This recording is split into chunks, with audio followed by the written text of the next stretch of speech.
Good morning, student. Myself Pradyuman, your physics teacher in Modern International School, Hishwa.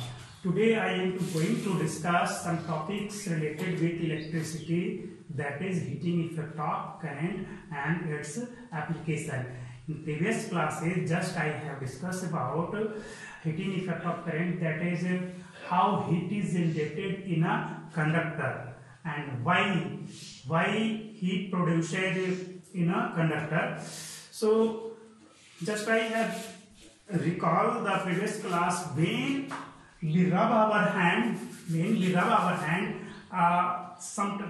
slightly our hand becomes warm due to the friction between the contact of our hand. So in the same way, when electron passes through the conducting wire,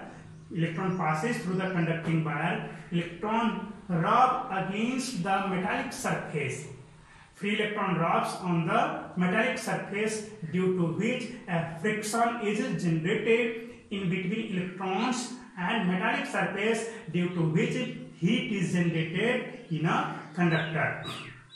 हमने पिछले class में आपको बता दिया था कि friction से हमारा हीट का जनरेशन होता है, और Joule's law of heating effect of को भी हमने आपको डिस्कस किया था. Joule's law of heating effect से that the heat produced in a conductor is directly proportional to a square of the current flowing through the circuit, and this is also directly proportional to, that is heat produced in a conductor is directly proportional to time for which current is passed, and third one is the heat produced is directly proportional to resistance of the conductor. Now today I am discussing about application of heating effect in our daily life. We uses different electrical appliances such that electric iron, electric heater, toaster for heating some substances for a different application. So in all of these appliances, that means all of these electrical appliances uses the rules, that means method, process of heating effect of electric current. In our home appliances, just like electric heater, electric iron and toaster, these all devices uses heating elements as made up of nichrome. ये सारे जो heating element हैं, heating appliances जो हैं, जो हम लोग use करते हैं, इन सभी में नाइक्रोम का यूज किया जाता है, नाइक्रोम वायर का यूज किया जाता है. What is nichrome? Nichrome is a alloy of nickel and chromium. ये जो नाइक्रोम के बारे में बोला जाए, ये एक एलॉय है. इसका है nichrome is a alloy of nickel and chromium. दोनों का कॉम्बिनेशन करके नाम नाइक्रोम दे दिया गया है. And why we use this type of wire to heating element? Because nichrome wire have or nichrome alloys have very high resistance. This one has very high resistance and can be heated up to very high temperature.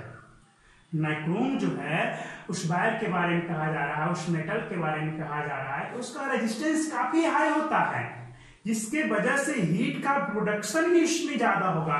जैसा कि हम लोगों ने H = I² RT के बारे में पढ़ा है. तो रेजिस्टेंस इंक्रीज करेगा तो हीट प्रोडक्शन भी बढ़ेगा. इसका मतलब क्या हो गया कि नाइक्रोम वायर का रेजिस्टेंस हाई है तो वो हीट भी ज्यादा प्रोड्यूस करेगा. और टेम्परेचर की बात करें तो बहुत हाई टेम्परेचर तक वो सस्टेनेबल है, बहुत ज्यादा टेम्परेचर तक वो बियर कर सकता है. अगर एक्सेस हो जाए तब तो मेल्ट करेगा ही. Just like if sudden voltage increases, then amount of current also increases. Then in this case, when permissible heat becomes slow, then producing from the heat production, then they become smelt and they damage out. जब भी क्या होगा, जितना हर एक instrument का एक permissible heat होता है, जितना तक कि वो सह सकता है, उससे ज्यादा हीट अगर जो उसको मिलना शुरू हो जाएगा तब वो मेल्ट कर जाएगा। कोई भी हीटिंग एलिमेंट जो है इसी तरह से डैमेज होते हैं। तो ये तरह होम अप्लायंसेज की बात। अब और एक इंपॉर्टेंट होम अप्लायंसेज क्या है, electric fuse. We also use electric fuse in our electric circuit to save the all equipment or electrical appliances in our home। अपने घरों में जो भी इंस्ट्रूमेंट्स हैं, जो भी इलेक्ट्रिकल अप्लायंसेस लगे हुए हैं, उसको हम एक छोटे से फ्यूज के माध्यम से प्रोटेक्ट करते हैं। And fuse is also work on the basis of heating effect of electric current. Fuse जो है ये भी heating effect of electric current पर ही वर्क करता है। When heat produced, that means current flowing in our home appliances is excess, then fuse break down and become smelt, because fuse is made up of a substance of a metal having low melting point, that is lead and tin, and also lead and copper, alloys of lead and tin and lead and copper। Fuse जो है lead और tin का बना होता है या lead और copper के एलॉयज का बना होता है, जिसका कि मेल्टिंग पॉइंट लो होता है। और लो मेल्टिंग पॉइंट होने की वजह से ही हम इसे अपने होम एप्लायंसेज में सीरीज में, हम अपने घरों में इलेक्ट्रिक सर्किट में सीरीज में कनेक्ट करते हैं। जिससे होगा क्या, एक्सेस करंट जब सर्किट से पास करने लगेगा, कहीं पे शॉर्ट सर्किट काउज हो रहा है, तो उसके दौरान इलेक्ट्रिक करंट का जो अमाउंट है वो सडन इंक्रीज कर जाएगा। तो अगर कंटिन्यू अगर ऐसा होता रह गया तो हमारे घरों में आग भी लग सकती है। और फ्यूज जब है तो उससे जब excess amount of current pass करेगा तो ये चीज directly proportional to I square, that means current excess होगा, हीट प्रोड्यूस, कोई प्रोडक्शन ज्यादा होगा और वो मेल्ट कर जाएगा, सर्किट ब्रेक कर जाएगा। तो इस तरह से हम फ्यूज को अपने होम अप्लायंसेज में यूज करते हैं, घरों में यूज करते हैं। होम अप्लायंसेज नहीं कहेंगे, इलेक्ट्रिक सर्किट में यूज करते हैं। Always fuse is connected in series.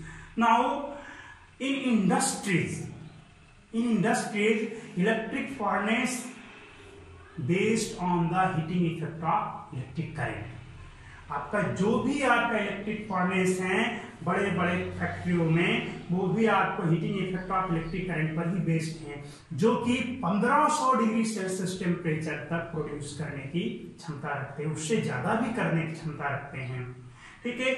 Next thing is electrical lamp, just like bulb, just be use in past 10 to 15 years, just like our bulb is made up of filament. This is called addition bulb. In addition bulb, a filament is made up of tungsten wire having high melting point